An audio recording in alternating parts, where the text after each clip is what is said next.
ایک صحابی آئے حضور صلی اللہ علیہ وسلم کے پاس، دروازے پر کھڑے رہے اور ایک ہی جملہ کہتے رہے، واہ ذنوبا واہ ذنوبا واہ ذنوبا، ہائے میرے گناہ ہائے میرے گناہ۔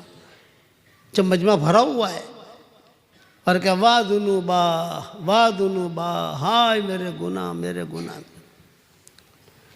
تو آپ نے فرمایا بھی قریب آؤ، اور وہ قریب آئے، سامنے بیٹھے۔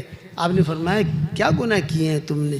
تو انہوں نے کہا کہ حضرت شرک کے علاوہ سارے گناہ کیے ہیں میں نے، شرک نہیں کیا، باقی سارے گناہ کیے ہیں۔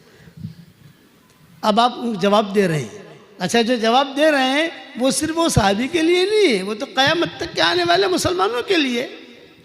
آپ نے فرمایا ایک دعا پڑھاتا ہوں، 3 مرتبہ پڑھ لے، تیرے گناہ معاف ہو جائیں گے۔ اچھا پڑھوائیے پڑھو میرے ساتھ، آپ لوگ بھی پڑھو۔